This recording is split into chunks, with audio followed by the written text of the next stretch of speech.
It's important to understand what the 5G is doing and what they say it's doing. We're told on the IEEE beamforming document that this technology cooked your eyes like eggs in World War II.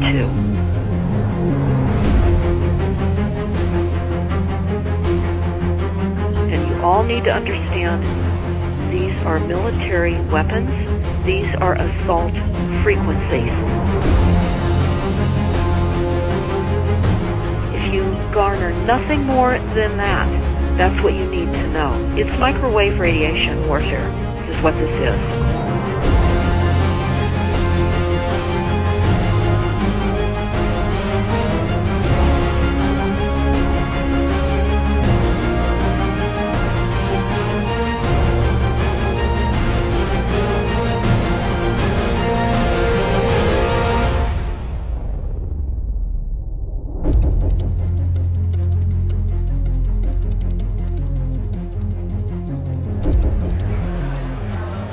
Ladies and gentlemen, please join me in welcoming to the National Press Club Federal Communications Commission Chairman Tom Wheeler.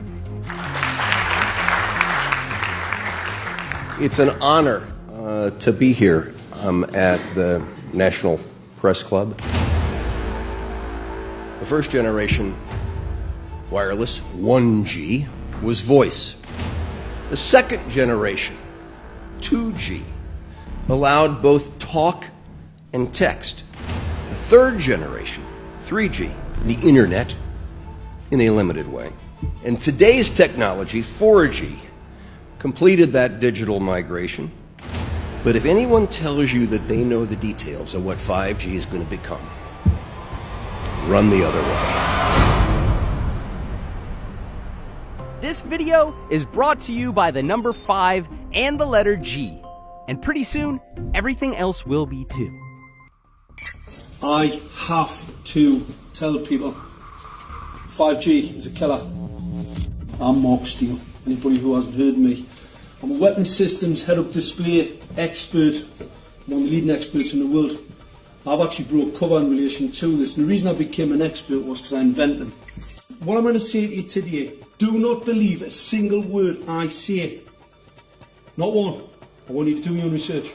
You'll find it's absolutely terrifying. You got your body card? Aye, I have. Oh, good lad. Right, because I can talk to that. This 5G roll-up is a weapon system. I've got a letter with central government because I know about weapon systems more than anything other.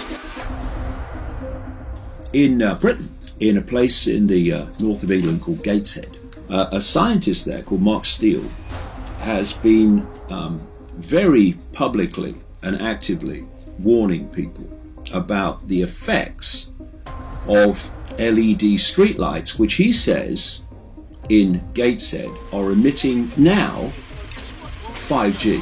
Right, move away, what's the crack? Hey, lads. I'm just having a word with these Gateshead council workers about replacing these transmitters on these lights that are causing harm and assaulting the community. This is an existential threat to the economy, to the environment and humanity. If these transmitters are everywhere, then everyone's at risk, surely.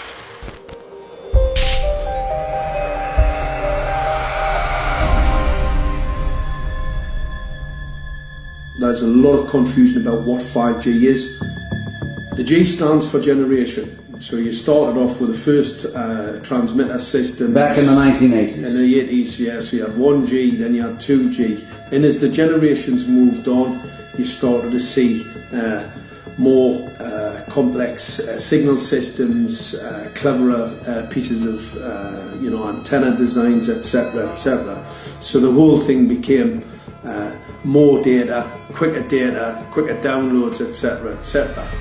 However, 5G is something completely different. Alright, let's get a breakdown. Let's tell the people what this really is. This is the 5G transmission device. That's a hell of a beast, that, isn't it? These are the uninsurable transmitters. Just get a good look at that, guys, because obviously I know there's quite a few experts who want to see more detail about the transmitters and the chipsets. Just have a good look, boys. This is the control management system masquerade. There's an antenna there, you see that? What is this phased array antenna here? What's that? This is for phased array, alright? As you'll see, it's got a driver, it's got some chip there. It's one chip. Look at the chipsets on this. This is your dystopian world. What did Gateshead Council say? I'll tell you what, I think we better send some of these educated fools back to school, or just send them to prison, whichever's the easiest. I think prison's probably better. Alright, that's 5G, guys. That's 5G hardware. You must consider the whole part played by electricity in nature. Human beings cannot go on developing in the same way in an atmosphere permeated on all sides by electric currents and radiations. It has an influence on the whole development of man. This life of men in the midst of electricity, notably radiant electricity, will presently affect them in such a way that they will no longer be able to understand the news which they receive so rapidly. The effect is to damp down their intelligence. Such effects are already seen today. Even today, you can notice how people understand the things that come to them with far greater difficulty than they did a few decades ago. Rudolf Steiner, 1924. Rudolf Steiner noted that in 1924, since then our atmosphere has become far more permeated with electric waves of widely diverse types. There's no doubt now that electric waves, electromagnetic forces, cause direct biological effects. There's thousands of peer-reviewed papers on this subject. There's no doubt about it. But what are these effects? How are they affecting us? What can we do about it? We're now at a stage where we're putting in what's called 5G, which is a special type of broadcast for high-density information transfers. And it turns out that this is the same frequency bands that are used in crowd dispersal weaponry.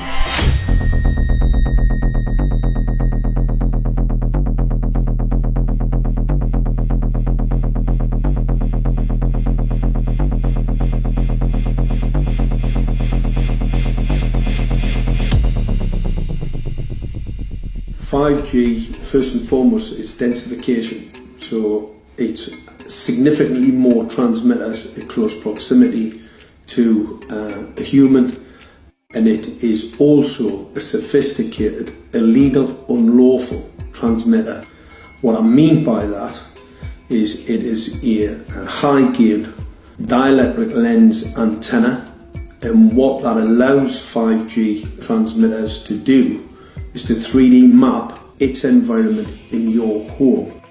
The 868 megahertz frequency is specific for battlefield interrogation systems, so sub-gigahertz. It allows the signal to travel through concrete brickwork with ease, and it can actually data gather. It is a target acquiring system. Phased array is basically radar off the battlefield. It is extremely good at identifying targets and being able to lock onto targets.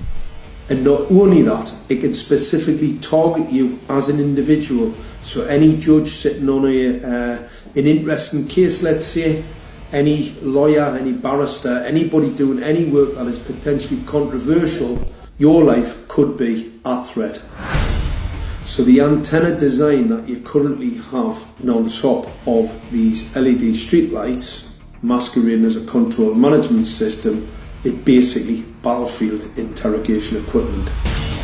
The first phased array unit was actually called Mammoth, used by the Germans during the Second World War to identify Allied aircraft. Obviously things have moved on significantly since then.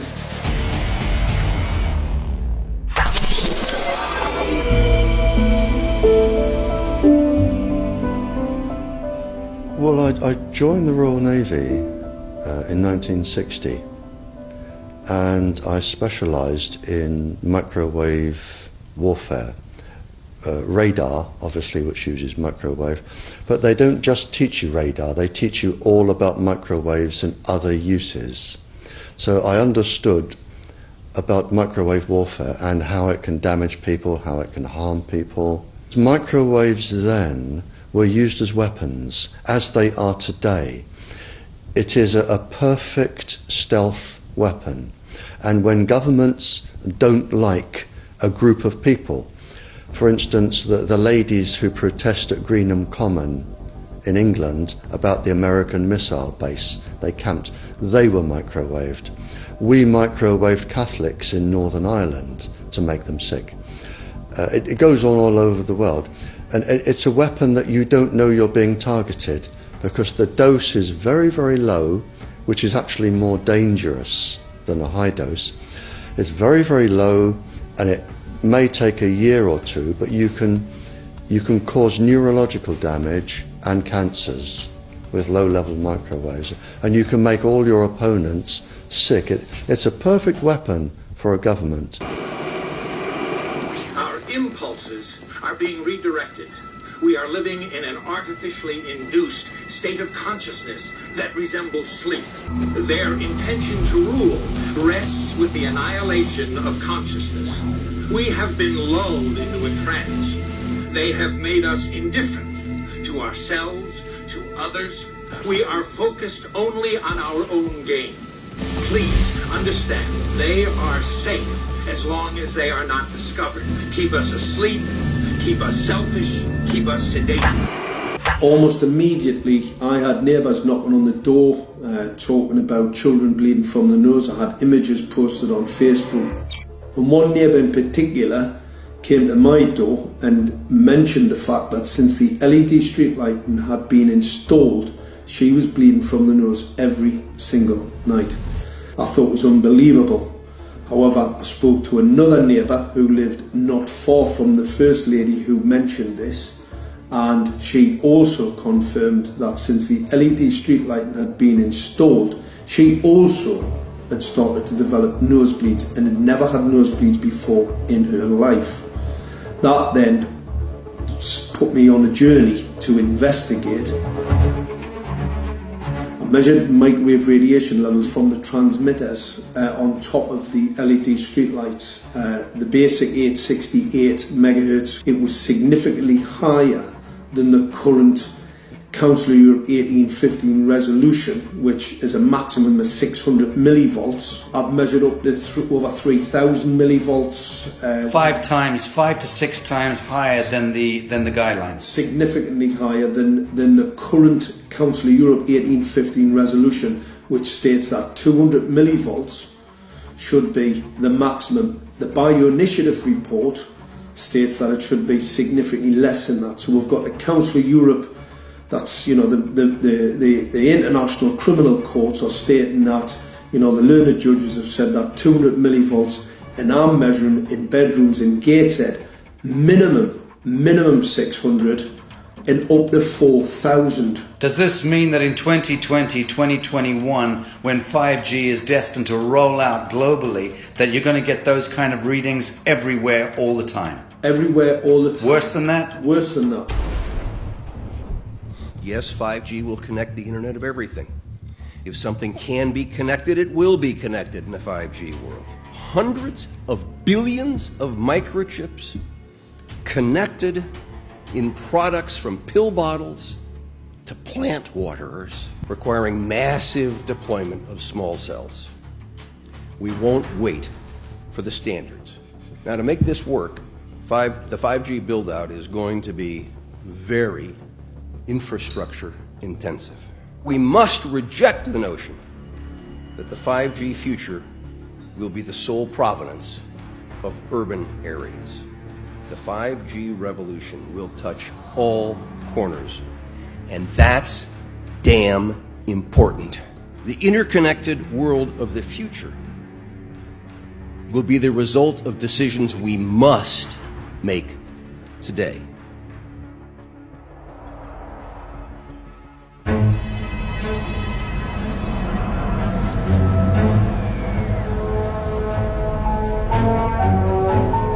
The main issue before us today is Senate Bill 637 and Senate Bill 894, the former by Senator Hugh and the latter by Senator Knopf. We're going to invite the first four witnesses in support of the legislation, and that would be John Jones with Sprint, David Lewis and Andy Emerson with AT&T, Neil Krevda with Verizon, and Frank Iacovetti Jr. with T-Mobile. So be straight with me. Is it true? It could be. No, well, very few cases. There was an unfortunate incident out in Iowa. Look, gentlemen, practice these words in front of the mirror. Although we are constantly exploring the subject, currently, there is no direct evidence that links cell phone usage to brain cancer.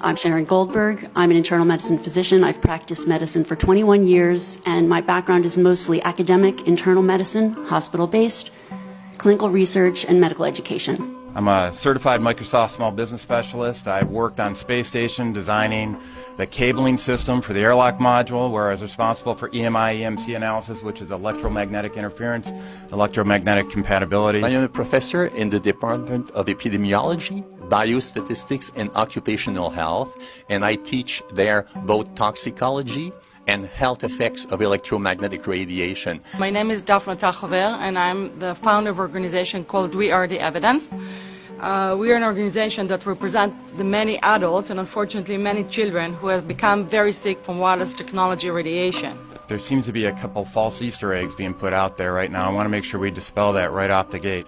The effects of wireless on health scientifically are very, very clear. So it's always pushed back to the definition of an acceptable level of radiation. And that's what this is, by the way. This is about radiation. Wireless radiation has biological effects, period. My name is Dr. Angie Kolbeck. I've been reviewing the studies showing the impacts of wireless radiation on our health, and there are now thousands of studies showing the following adverse health impacts to wireless radiation: cancer, oxidative damage, DNA damage, DNA failure. Things like memory, dizziness, anxiety, brain fog. Headaches, nosebleeds, cognitive problem, exhaustion. We have evidence of DNA damage, cardiomyopathy, which is the precursor of congestive heart failure. Short and long-term memory loss, decreased attention spans, lower reaction times, even involuntary contractions of muscles causing misalignments of spines and jaws. Breast cancer. We suddenly have breast cancer in women who have no DNA predisposition. Disrupted immune function and change in stress proteins, reproductive and fertility effects. There are dozens and dozens of studies that show beyond any doubt what this radiation is doing to our sperm. Now, if you take the cell phone out of your pocket, the sperm will recuperate within 3 to 4 months. What would not recuperate would be the damage to the DNA of the sperm. That is irreparable.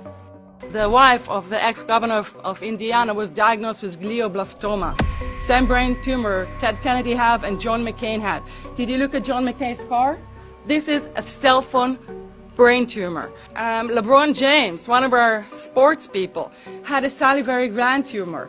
That is another cell phone tumor. You didn't hear about it because immediately after that was discovered, he was paid by Samsung to become their spokesperson.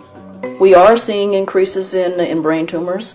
We're seeing increases in Alzheimer's. We're seeing increases in all of the neurotransmitter diseases, ALS, Lou Gehrig's disease, Parkinson's. These are all disease systems that are known to be associated with low-level energy exposures. We talk about 24/7, around-the-clock exposure, wherever you are and your whole body. You never get away from it. And it seems from our studies that maybe your immune system can cope with for a time, but it will deteriorate. Then the irradiation will definitely damage cells at their deeper level, and the question is what will then happen? These are out of peer-reviewed papers, so these are not just hypochondriacs thinking that they're doing it. We're having real problems with this. This is no longer a subject for debate when you look at PubMed and the peer-reviewed literature. These effects are seen in all life forms: plants, animals, insects, microbes. So 5G is not a conversation about whether or not these biological effects exist. They clearly do. There is scientifically evidence that is so strong that you can be certain that the standards used by the SCC to manage health effects are wrong. We need to start measuring how much radiation are people being exposed to. before we roll out 5G, there are 4 kinds of electromagnetic fields that we know are harmful to human health. So radio frequency radiation, magnetic fields, dirty electricity, and electric fields, okay? Our exposure, any given person, and all humans are affected by EMFs. What is our exposure in a day? It's not one cell phone. It's cell phones, it's multiple wireless networks, it's smart meters, it's cell towers. It's this sandwich, and it all adds up. The data we're going to look at are all published science, testing results, or public standards. At the bottom end of the radiation scale of what's called power density, or signal strength, is the minimum level at which cell phones will work, which was found to be 0.2 billionths of a microwatt per centimeter squared. Pine needles were found to age prematurely at 0.000027. At short-term exposures of 0.05, children aged 8 to 17 experienced headache, irritation, concentration difficulties, and behavioral problems. 0.1 is the biobiology or building biology guideline for extreme concern. 1.0 produced sperm DNA fragmentation and a decrease in sperm viability in vitro. Also at 1.0, the science shows the following bodily effects can occur: headaches, dizziness, fatigue, insomnia, chest pain, difficulty breathing, and indigestion. 2.5 saw altered calcium metabolism in heart muscle cells. 4.0, changes in the hippocampus affecting brain memory and learning. And at 6.0, DNA damage in cells. So, where are smart meters on this list? Electrical Power Institute in December 2010 measured a single Itron smart meter with pulses up to 7.93 microwatts per centimeter squared. Our own testing indicated approximately 8.0 with 1 meter. These tests are at a close distance, approximately 1 foot away from the meter, but an infant's crib could be just as close on the other side of the wall where the meter or bank of meters are installed. Even though there are all these known health effects at levels far lower, Switzerland, Liechtenstein, and Luxembourg see fit to set the standard at 9.5. And China, Poland, and Russia, 10.0. This is the same level at which behavior has been altered, producing reflexes of avoidance following 30-minute exposures. A room of 12 smart meters, very common and even a conservative number in an apartment building, tested at 19.8 microwatts per centimeter squared. This is hundreds of times higher than levels which clearly indicate harmful effects. So, how can utilities and governments get away with forcing these devices on everyone? This is how. In Canada and the US and several other civilized countries, the safety limit is set at 600 to 1,000 microwatts per centimeter squared. This so-called safety limit is literally tens of thousands of times higher than levels which are known to damage health, according to peer-reviewed published science.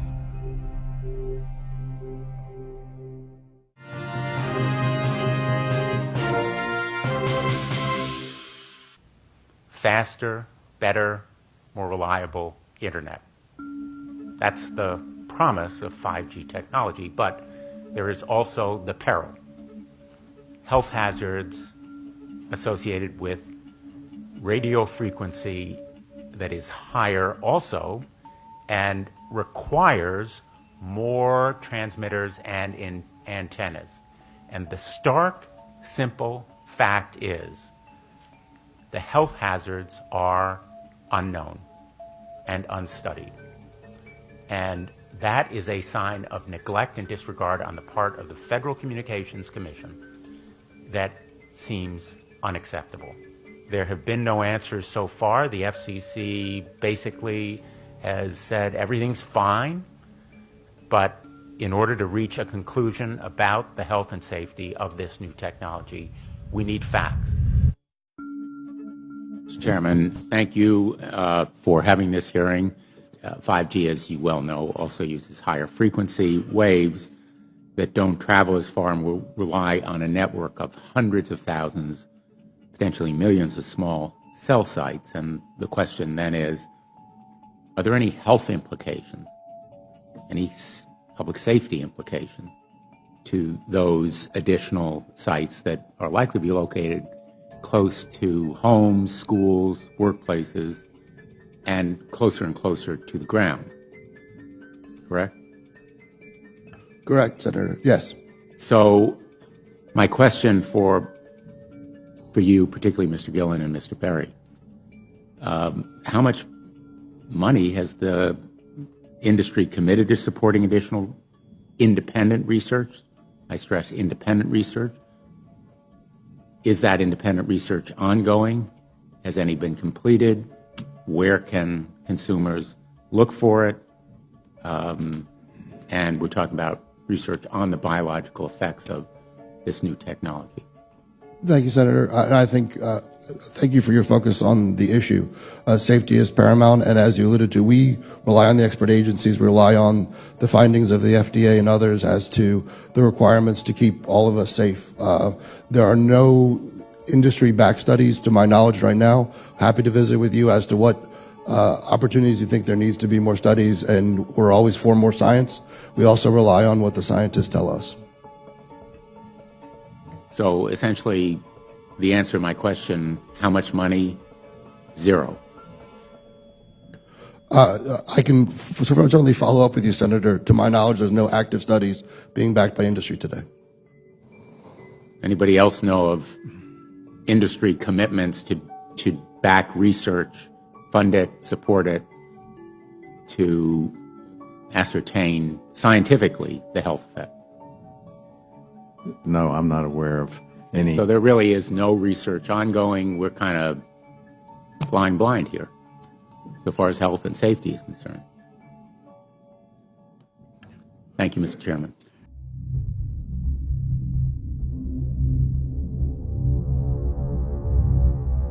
You're a trained medical professional. Yes. We don't have one on the panel. What are we to make with of the American Cancer Society, for example, telling us there's no evidence of harmful product? Many of these organizations have conflicts of interest. Very briefly, if you can, what do you mean by conflict of interest? One of the first things that you teach residents is that you always have to look at the funding.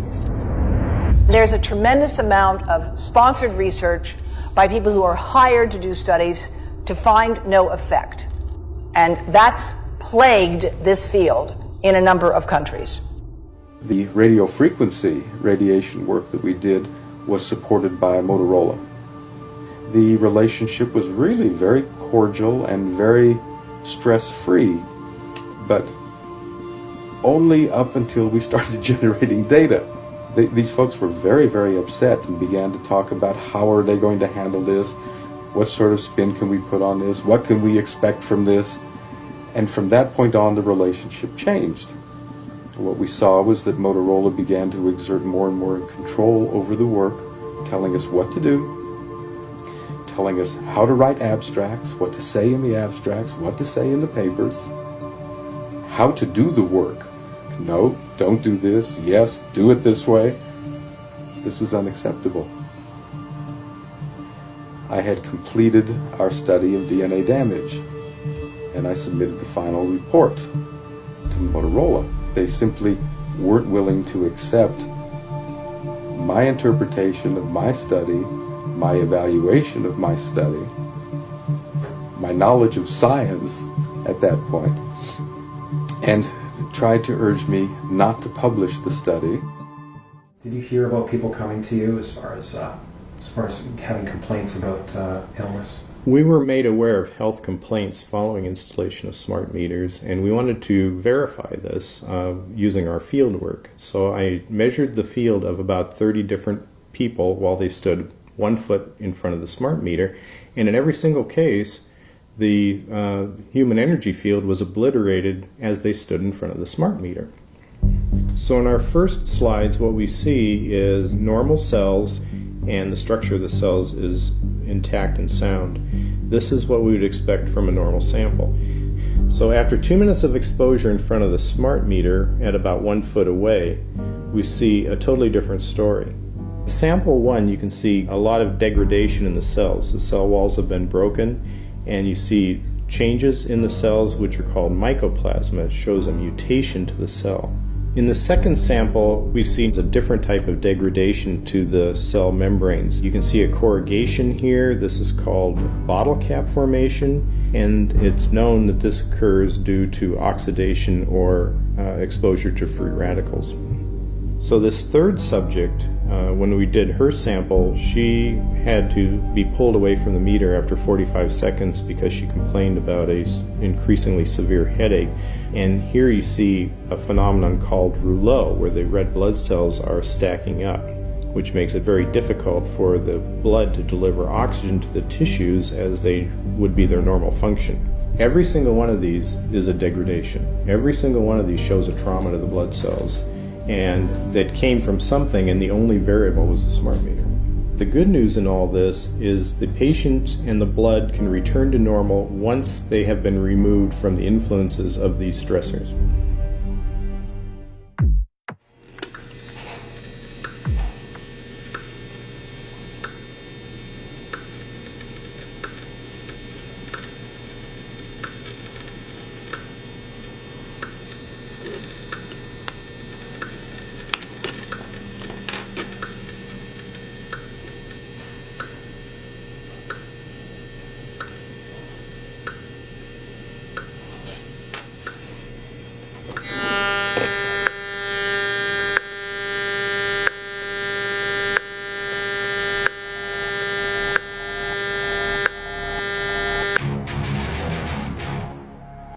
Some of the effects that we can look at, well, one thing is just our regular Wi-Fi, 2.4 gigahertz. That's in the same range as microwave ovens, which are also called radar ranges, because that is radar. 2.4 gigahertz is interesting. It's not the peak absorption rate in water for microwave frequencies, but it's at a point where it allows full penetration, because if it came in at the peak, it would prevent the insides from getting warm. So that's with basic Wi-Fi. Now when we look at 5G, 60 gigahertz, this is what they call active dispersal sort of weaponry, just to keep people back. It burns the skin. It doesn't penetrate, but 60 gigahertz is the frequency of oxygen molecule absorption. Since they have electrons that they share with each other, what we breathe is actually O2, pair of oxygen. So being bombarded with 60 gigahertz could very well impair our oxygen absorption rate in our body, and thereby the whole basis of our living system. Martin Pall says, putting tens of millions of 5G antennas without a single biological test of safety has to be about the stupidest idea anyone has had in the history of the world. So assessing all this, we have experts in various fields: military EMF weaponry, biological effects on humans, firefighters that are getting cognitive impairment by being there in them, countries that are banning these sort of technologies around schools because of the impairment to cognitive. Let's weigh that up in light of what Rudolf Steiner said in 1924 about just mere radio causing the impairment of cognitive functions on people, that they can receive news from around the world, but they can't understand it as well because of the effect of the electricity. We have to say, something smells sinister here. With the 5th generation, it's actually a whole new ballgame. It's not using the same technology. They're switching to military-grade millimeter wave technology. And when you look at this technology, I mean, if you go and look at DARPA reports, come and look at some of the patents that the United States military has put out on what they can do with psychological weapons, all sorts of things, crowd control, active denial, anything you can think of, this is what they can do with 5G. So any type of military application you can think of which has an electromagnetic base, they can do with 5G. And they're putting this out blanket across the population. Ladies and gentlemen, the President of the United States. Good evening, my fellow Americans. In the councils of government, we must guard against the acquisition of unwarranted influence, whether sought or unsought, by the military-industrial complex. The potential for the disastrous rise of misplaced power exists and will persist. We must never let the weight of this combination endanger our liberties or democratic processes.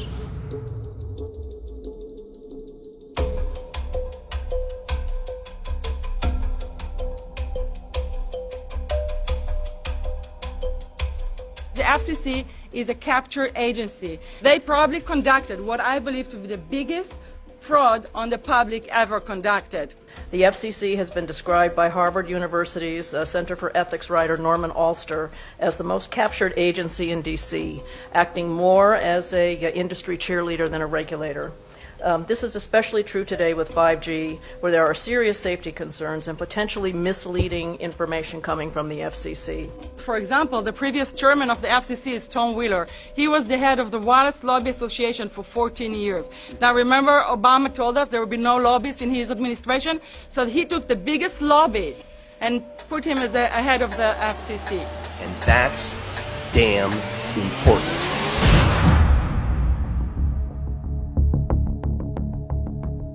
In 1993, the FCC started a rulemaking to adopt the IEEE regulations on this issue. IEEE is an engineer association. Why is it that we adopt regulation of engineers who maybe know how to measure this radiation when it's passing a wall, but not when it's passing a body? All our health agencies objected it, saying that it makes no sense to adopt engineer association, that they had not even one biomedical person on their team. They are effectively indemnified against adverse health impact lawsuits when the acceptable limits are higher than the limits actually shown to show harmful health effects. The FCC guidelines were developed for short-term exposures, 6 minutes, 30 minutes, depending on it's a phone or an outdoor exposure. And they have absolutely no connection to the biological effects that have been very clearly summarized in the Bio Initiative. So as you can see, there's a number of individuals in this room today that have serious concerns about this as regards to their health. If one of your companies decides to put one of these small cells up at a pole that's within, say, 50 feet of one of their houses, what recourse do they have to say, is there a way to move it somewhere else? There's language in the bill so that the authority can require the applicant to come forth with certification of compliance with the FCC's rules related to radio frequency emission. Remember that denial of request or denial of permit request that you can put in? It's going to point back to the acceptable levels as determined by the FCC, not the EPA or not the CDC, the ones who usually take care of health concerns, but by the FCC, which is staffed by former members of the telecommunication industry. That's the fox guarding the hen house. It's a fact that most insurance companies will not indemnify against EMF effects. Telecom companies around the world are warning their investors of potential major costs due to real or alleged risks of EMF pollution from their products. Interestingly enough, they're warning their investors, but they're not telling their customers. They're basically keeping it quiet because that's where their money comes from. So we're using technology that could be very potentially harmful to us, and the investors know it. But their only worry is that they might lose money, not that our health might be affected. First of all, I think what you should really think about is why is it that they're not insured? It's not that they chose to be self-insured. They actually rejected by the insurance company from being insured because they understand the risk.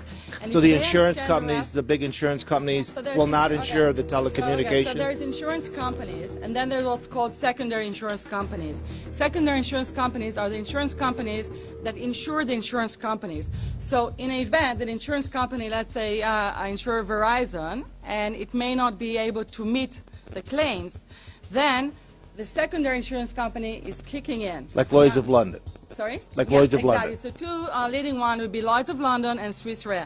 Both told the insurance company not to insure the wireless industry, and this is why they're not insured. And that should give you a hint. Now, this is exactly why they have to prevent a health lawsuit. And how do they prevent lawsuit? That goes back to Section 704.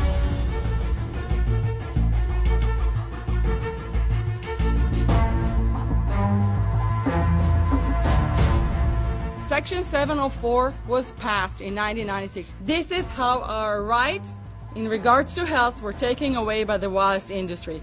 What this legislation did, it gave the power to regulate the health effects of wireless technology to the FCC. FCC is a spectrum auctioning agency. It's not a health agency. They don't even have one biomedical person on their team. And then the other thing that Section 704 did, It actually took the power from the states to regulate location of cell towers based on health. And what does it mean? It means that if they want to put a cell tower in front of your home, you cannot go to your city council and say, hey, stop, I don't want it. I just heard in a lecture that there are 10,000 studies proving that it's harmful. I don't want it. My child is sick. They will tell you, stop. You're not allowed to mention this in the city council because Section 704 says that if you will, and if the application will be rejected, the city will be sued, can be sued by the wireless industry.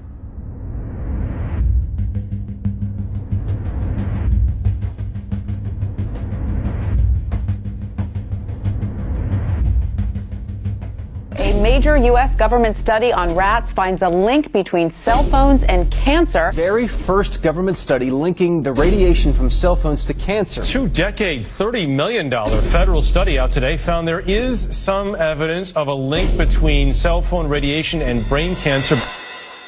Professor, what is the NDP? I've heard that study several times. NDP is what? So it's a $25 million study on rats and mice that was supposed to demonstrate that there were no effects of radiation below thermal.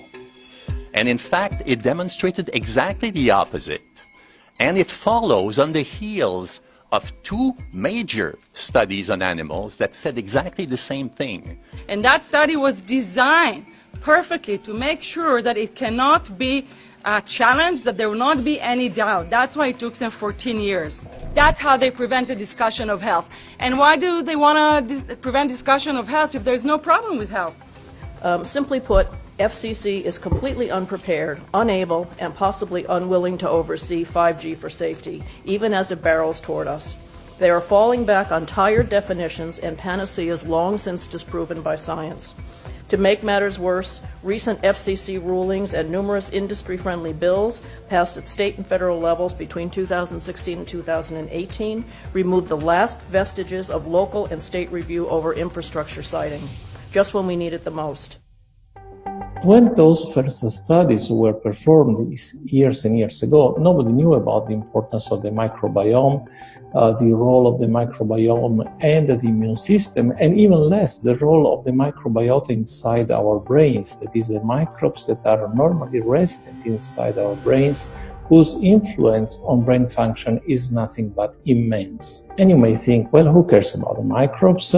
The less microbes we have, the better it is. Well, we know by now that this is not absolutely the case, because microbes are truly essential for the development and function of all our organs and systems. Our immune system is based on the microbes we have in our gut. And our brain also has microbes that influence its function. In tests, it's been found things like mold. If you grow mold inside a Faraday cage, it'll grow one way, and then even if the electromagnetic fields are around, take the Faraday cage away, and some sort of 600 biotoxins are developed within the mold because of the effects of the EMFs upon it. Electromagnetic fields, even of weak quality, have an effect upon our microbiome, which is really essential to our whole being. This is going to eviscerate microbial DNA inside human beings, which is our effective operating system, number one. So it may not impact human DNA in laboratory experiments right now, and they're saying it doesn't impact human DNA. But given that human DNA is less than 1% of the cellular DNA in the human body, the rest of the cellular DNA is microbial, and we know that this will eviscerate microbial DNA. So we're talking about a takedown of the operating system of human beings. Exactly. I couldn't have put it better myself.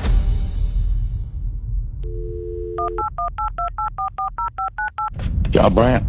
Good morning, Mr. Brandt. Wow, this is Amanda from Virginia. Hi, how are you? Hi, I've been trying to get a hold of you for months now. You guys are covering up chemtrails. No, we are not covering it. We have no reason to cover up chemtrails. Of course, you have every reason to cover it up. Every reason. It's called What losing your reasons job. would that be? Oh, well, you personally, you would lose your job if you were to reveal anything to me, and it's probably unsafe for you to even be speaking about this, No, considering it's not the types of individuals you work for. It's not unsafe. It is unsafe. There's no problem with us talking on. You're a citizen. You're making a complaint. Oh, Lord, have mercy on myself. It's a complaint in an area that we don't have authority to regulate.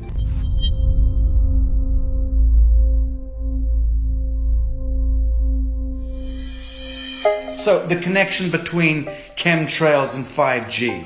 It's all interconnected. The metallized particulates that would allow the 5G phased array, so basically the radar that would allow it to be able to identify you, so it can watch you, it can identify you in your own home 24 hours a day, 7 days a week. For the last X amount of years, we've been through chemtrailing, and that is now the cat is out of the box. We've had these nanoparticulates raining down on humanity for years now, impregnating our bodies, by best accounts staying inside our bodies. Those nanoparticulates, what you're saying, are building up a kind of a phosphorescence glow capability so that we can be flagged up in our homes, behind concrete and steel, inside bunkers, in the basement, doesn't matter where you are. The 5G will be able to now triangulate, map and read you, because you as a living being are impregnated with these nanoparticulates, which are acting as a kind of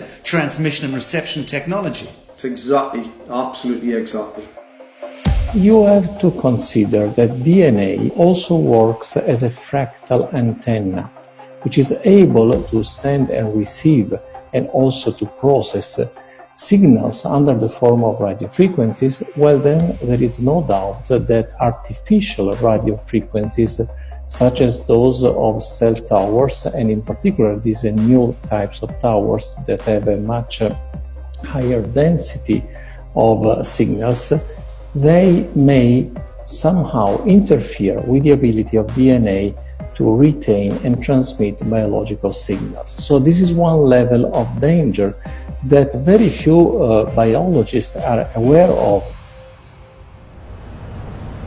How much effort was put forward to address this, what most of these people are, or many of these people are here for, which are the health concerns? Was there any dialogue back and forth? Was there any working, was there many studies evaluated to look at regarding this area?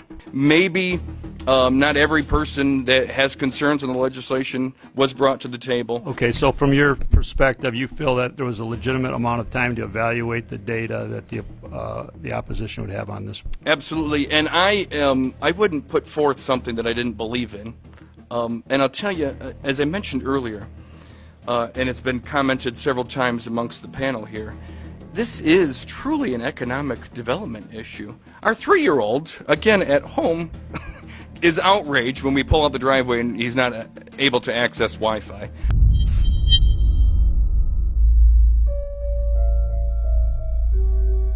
I think anyone who puts Wi-Fi into a school should be locked up for the rest of their life. I really do. I think they're not fit to walk on the surface of this planet because they haven't looked at the research, and whatever incentive they have, it is not worth the genetic problems that parents are going to face with their children when they're born.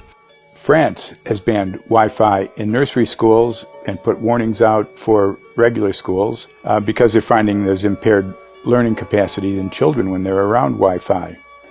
And they have to put up warning signs where they put Wi-Fi transmitters.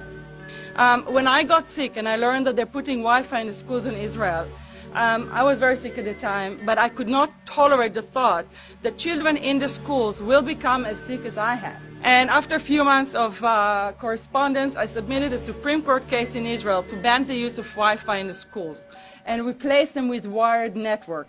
The 4 top diseases that kill our children, our young adults right now, are brain tumors, thyroid cancer, testis cancer, rectal cancer, everywhere we put our cell phones.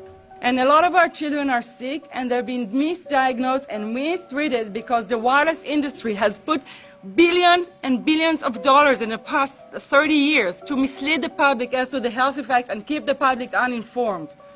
We are performing an experiment on children. We are exposing children to microwave radiation for 6 hours during every school day. We have had absolutely no studies looking at the long-term effects of this radiation on young people or even on adults. A considerable amount of research shows that developing brains and bodies of children are much more affected than adults. And there are clear indications of a link between increased electromagnetic fields and autism spectrum disorders. We took 10 autistic children and went back to the sleeping location where the mother was when she was pregnant with that child and compared it with the sleeping location of a mother that gave birth to healthy children. 10 mothers in that group, 10 mothers in this group, and in the group of the autistic children we found that the measurements that we got for the microwave exposure was elevated compared to the group of children that were normal. The fetus is affected. The exposure to man-made electromagnetic fields has become the first factor that could be isolated ever in autism that could predict autism. The fifth generation of wireless technology, or 5G as it's being rolled out worldwide without safety testing. Let me say that again, without safety testing. And how we've got scientists and doctors and environmental organizers saying, stop this. Because in terms of the effects of wireless radiation, the science is in. Wireless radiation can lead to cancerous heart tumors, brain tumors, DNA damage. Wireless radiation is linked to infertility, to autism, Alzheimer's, and more. And guess what? All the effects that I just listed, those are some of the effects that are known according to the technology that's being seen today. First of all, you have to know that we know that the other EMFs that we're exposed to are already known to be health risks. And basically that 5G, because of the frequency that's going to be used and because of the extraordinarily high pulsation levels that will be used, is a much bigger threat to our health than the things that we already have, which are very substantial threats to our health. We're not just talking about the intensity. We're talking about the frequency and the very high level of pulsations.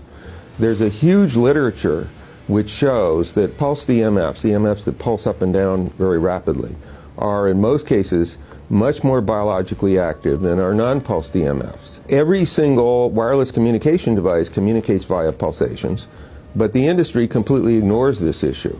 The problem with 5G is that they're planning to put out tens of millions of these antennae all over the place without doing one single biological safety test. Are you implying possibly that we, the consumers, are the guinea pigs since they haven't really done tests to see the effects in a smaller setting? I mean, that's not an implication, it's a statement. We are, yes. Cancer is not the main concern that I have.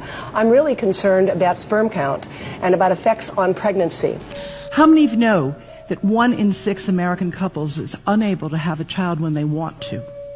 How many of you know that last year the birth rate in this country dropped the most that it ever has in recent history, 3% in a single year?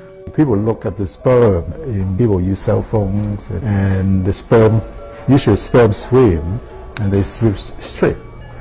But if you expose them to radio frequency, mobile phone waves, they swim in a circle. Studies have been done here in Australia, taking sperm from healthy men. And one test tube gets exposed to cell phone radiation, and one test tube is not exposed to mobile phone radiation. And then the results are evaluated. And this is a measure of vitality. We measure how well the sperm swim. This is a measure of motility. This is a measure of mitochondrial DNA damage. They have 3 times as much damage on their DNA if they have been exposed to mobile phone radiation. The data on that are rock solid. Cell phones can damage sperm quantity and quality. Your embryo, your uterus in the fetus, where your child is developing for the first 100 days, in the ovaries, the eggs do not have that protection. So they are at maximum risk from radiation. And for the first month or so, you wouldn't even know you were pregnant. You wouldn't even be taking precautions. That is the main danger area. So you give birth to a daughter, but her ovaries are now contaminated. She may be normal, she may be genetically damaged, but her ovaries are at the most risk. So when your daughter grows up and she becomes pregnant and has a baby, this is where one of these eggs will be fertilized and come out. So the real damage here is your grandchildren. That is where it is going to show most. Do you think that there is a chance that within the third generation of females, they may be irreversibly sterile? Not in the third generation, but in the fifth generation, and that would for humans be something in the order of 150 years ahead of us. And of course, then it's too late to say that you are sorry, and it's very too late to say stop. There is a wealth of papers. I mean, we're talking about thousands of published papers in the scientific literature, few of which, or sometimes none of which, have entered the official documentations from authorities and likewise. So I think it's really time to have an independent compilation of data. Such was done at August 31st, 2007 in the form of the Bioinitiative report, of which I was one of the authors. And then we put together approximately 2,000 scientific references on a little bit more than 600 pages, clearly saying that if you, for instance, if you are a rat or a mouse or a cell or a molecule, you should definitely not allow yourself to be exposed to this. And in the meantime, we have this full-scale experiment using our own kids. One interesting case, John Patterson, he was a telecommunications engineer in Sydney, Australia. Very brilliant man. For 20 years, John tested Telstra digital systems. Over the time, he realised the dangers of electromagnetic radiation. It disrupts the bioelectric system of your body, which is really your brain, your nervous system, how your muscles talk. And he tried warning of these effects through different agencies, through his company. Got all the test gear out and measured it and drew up a report, and I was immediately removed from service. Finally, in 2007, he took matters into his own hand. He commandeered a used British Army tank and went and destroyed 6 cell phone towers in Sydney, Australia, because he wanted to stop this. He was trying to make a point. The message was that how dangerous it was. You know, these people were elected by us to manage our infrastructure in a responsible manner. That is the sole purpose of government if it's going to exist at all. And if it doesn't do that, then it has no right. It is invalid. So we need to pull this infrastructure down. We really do. But in order to do that, I mean, we can't just be some violent domestic terrorist. You've got to bring this awareness to the people that these towers are doing them damage. You don't need bandwidth that fast. And they're not doing it so you can download movies quickly. They're doing it so they can track every single thing you do and bring in this social crediting system to control even everything you think. There's a story about a lady called Claire Edwards. She was a United Nations staff member, and she was warning of the potentially catastrophic dangers of 5G technology. I took the issue to the UN Secretary General, Antonio Guterres. He is a physicist and electrical engineer, and lectured on telecommunication signals early in his career, yet asserted to me that he knew nothing about the dangers of 5G. Current public exposure levels are at least 1 quintillion, that's 18 zeros, 1 quintillion times above natural background radiation, according to Professor Olle Johansson of the Karolinska Institute in Sweden. The highly dangerous biological effects of EMFs have been documented by thousands of studies since 1932, indicating that we may be facing a global health catastrophe orders of magnitude worse than those caused by tobacco and cigarettes. 5G is designed to deliver concentrated and focused electromagnetic radiation in excess of 100 times current levels in the same way as do directed energy weapons. There is currently an international appeal signed by 237 EMF scientists from 41 nations urging the UN and particularly the WHO to exert strong leadership in fostering the development of more protective EMF guidelines, encouraging precautionary measures and educating the public about the considerable health risks, particularly the risks to children and fetal development. Sorry, because we are talking with someone that is a little bit ignorant on these things. We're talking to the Wi-Fi systems. I'm worried because I put those devices in my house. I will have to, I confess my ignorance on this. We will have to, but I'm going to raise this with WHO, which I think is the organization that might be able to deal with it properly, because I must confess I was not aware of that danger.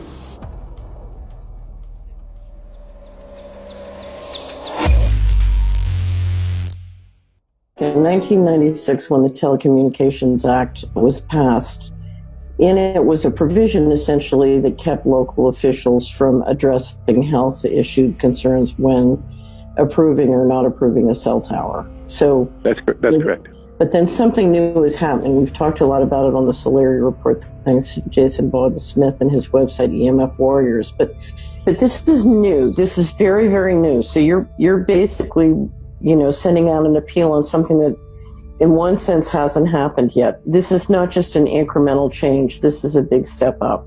It's a sea change. An onslaught's not an improper word. It's a bombardment.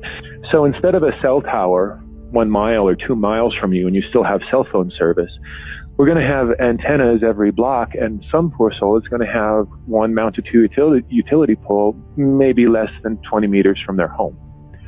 So this kind of, invasive bombardment with this many antennas, just in 1 square mile, if you do the math, 1 per block and 16 blocks per mile, that's about 250 antennas per square mile. The millimeter wave is untested. Former FCC Chairman Tom Wheeler openly said that they don't plan to test. We won't wait for the standards. And then our appeal also addresses the fact that there's a plan to roll out 5G through satellites in low Earth orbit. So 20,000 satellites, which will cover every square foot of the planet with a 5G signal. 6, 5, 4, 3, 2, 1. Night after night, politicians and other leaders were telling Americans that Sputnik revealed that we were at great risk. Not just our pride, but our security is at stake. If Russia wins dominance of this completely new area, well, I think the consequences are fairly plain. Probable Soviet world domination. We choose to go to the moon in this decade and do the other things, not because they are easy, but because they are hard. Because that challenge is one that we're willing to accept, one we are unwilling to postpone, and one we intend to win. Welcome, everybody, to the White House. This is White House 5G Summit. My name is Justin Clark. I'm the Director of Public Liaison, and we are thrilled to have you here today. Really happy to be joined by a lot of leaders in industry, members of Congress and the Senate, White House leaders on this, and people from the FCC. Before we start, one, we are government, so don't assume we know anything, okay? I do agree. I don't know anything. I have become accustomed to giving speeches in my new position on subjects about which I frankly know very little, and we need more cell towers and connections in Connecticut, my home state. It's ridiculous. The U.S. is in the lead thanks to our private sector as well as the work of the FCC and this administration overall. But China and South Korea and many other countries are eager to claim this mantle. We have every intention to deploy 5G first and reap the benefits of faster and more robust wireless. Yes, I hope we beat China, of course. And get to gigabit speeds and low latency, and the race has begun. Let there be no mistake. The race to 5G is a sprint. Winning the global race to 5G, it's a national priority. We must bear in mind the national security implications of winning the race on 5G. Today we're talking about the importance of being first in 5G, continued commitment to putting America first in the race to 5G. We're calling it America First, 5G First. Well, our strategy is called the 5G Fast Plan, a plan to facilitate America's superiority in 5G technology. Connected devices for health applications, which I love, has the capacity to make people healthier, as I understand it, a lot of medical applications. Industry is not asking the government for money to build 5G networks. They're asking us to cut the red tape that surrounds infrastructure deployment. We cannot let today's red tape strangle the 5G future. The red tape slows and sometimes stops the building of densified network facilities necessary for 5G. As we continue our efforts to keep government out of the way, so that America can continue its leadership for America to win the race to 5G. One path is the government regulatory path. The other path is the private enterprise free market, gales of creative destruction, Schumpeter path. You ever heard that? Gales of creative destruction? It just means let it rip. The new replaces the old. With 5G, we're on the cusp of another era of American innovation. It means an even more connected world for everyone around us, unlocking the potential of the Internet of Things to become safer, healthier, and more sustainable for our future. You know, sometimes, look, we all believe in the 10th Amendment, but sometimes you have to override it.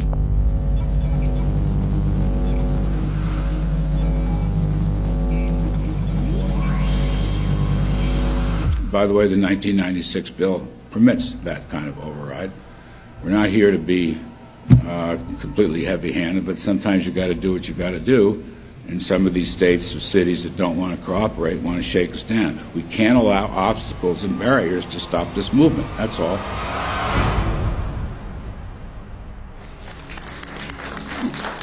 And this happened in Canada. I mean, there were some activists I was working with up there that said, well, you know, we won a victory. We got the Public Utilities Commission to allow us to opt out. And I said, boy, that's divide and conquer. They just got rid of the people that were raising hell. So, you know, that's not the answer. We need to opt out everybody. An opt-out is an agreement to pay to not be harmed. An opt-out is volunteering into extortion. An opt-out says that if I don't pay you, you have the right to harm me. So that doesn't work. This is a mandate. This is being pushed down your throat by a company that is not responsive, by a government that is not responsible, and it's being done in a collusion that's designed to undermine the individual rights of individual people in communities across the country and around the world. The Minister for the Environment has a duty. His duty is primarily to ensure that there is cleaner, better, healthier environment for people in this country. It's a simple duty. He also has a responsibility in regard to science and innovation to make sure that that happens. What seems to be happening here, in fact one could say undoubtedly happening here, is he's using science and innovation to ensure that our right to life is threatened. There have been no public debates. There is no public discourse. There are no public disclosures as to why, when, how, what is going on in regard to 5G. That by itself is a breach of ministerial responsibility, and one which we really should look at in terms of a private prosecution against the ministers who have failed to protect our right to life. Okay, smart technology, smart meters, smart cars, not that smart, huh? What does smart mean? Anything that has smart attached to it, secret militarised armaments in residential technology. That's where smart came from. And smart, every bit of technology that you see today has all been developed for either some type of battlefield, some type of intelligence gathering system, and obviously these developments have to be commercialised, and people have actually took them into their homes. The definition of a smart grid is a wireless system that will fundamentally turn every single appliance in your home into the equivalent of a transmitting cell phone. That's every computer, every television, every furnace, every air conditioner, every coffee machine, every printer, every single appliance that you have in your house will eventually, in a smart grid, have an antenna that's embedded into it that will transmit your usage data to a smart meter on the outside of your home that will then transmit your usage data to another tower receiving a usage signal that will then go to the utility company for supposedly billing purposes.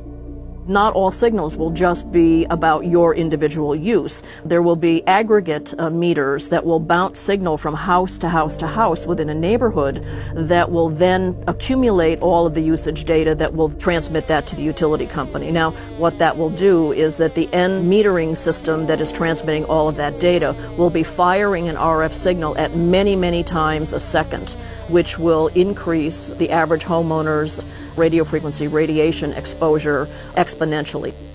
This picture shows some aphids on the leaf of an orange tree shortly after radar equipment was installed at a nearby airport a number of years ago. I noticed that every few seconds, all the aphids would tense up in unison and do sort of a little dance, as you see in the picture. Upon further investigation, I found that the interval of time between the activity of each dance coincided exactly with the rotation of the radar rotor device at the airport, which was a distance of approximately 14 miles. The antenna arrays create this steerable beam, which helps concentrate the energy. The beams get pointed at the user. What's a MIMO tank? Massive in, massive out. British government have got a plan to roll 400,000 out. This is so that you've got 5G in every nook and cranny, every part of the countryside, so that you can have autonomous tractors, believe it or not. However, those transmitters, these are radar. It is phased array radar. Though that radar signal sweeping the countryside will kill every pollinator, every biological structure, it will sterilise livestock, it will kill the ground, so consequently land won't have a value, obviously farmers will die, the community will be under attack. If we can't produce food, if we kill all the pollinators, we're in serious trouble. The takeaway is that 5G, the $1 trillion rollout of 5G by our friendly local government, is definitely a weapon system masquerading as a modern efficiency technology. It most certainly is. And what I put it down to, it's economic terrorism. There is no value, nil, in killing off your population, in destroying your ability to grow food, to kill all your pollinators. They may have a nice financial number on a piece of paper, but in reality, dementia, diabetes, all the things that are currently crippling the NHS, a burden on the country, illness, mental health issues, the focus of that cause can be identified and has been identified in the science. The science is proven. The epidemiological data that we're seeing on the street is now substantiating that science. The DNA inside you, the mitochondrial DNA, you can trace unchanged to your mother, her mother, her mother, right the way back to the beginning of the human race in Africa, the Stone Age. It is unchanged, the mitochondria, and that is being unchanged in your children, which means if you damage it, your child could be genetically damaged, then her child, and her child, and her child, forever. You are condemning the future generations of every single child. There is, however, a light at the end of the tunnel, or there is some ray of hope. Thanks to the principles of biological quantum entanglement that we have learned how to exploit in the field of biology and medicine, now we can transfer the information from the microbial DNA to the human DNA. And in so doing, we can train, so to speak, the microbes to withstand whatever extreme condition they are exposed to, including this new technology. And then we can train them to transfer this resilience of theirs to our DNA. So let's say that there are good reasons to be worried about the introduction of these new technologies, but fortunately, since the knowledge in the field of quantum biology, in the field of microbiome medicine is advancing as fast as potentially harmful technology, then we can exploit this knowledge to protect ourselves from any real potential or perceived danger from these new technologies. I've met with molecular and cellular biologists, with blood microscopists, with weapons development experts, frontline activists and researchers, and all the stories I'm hearing from these experts and pundits leads to the same thing.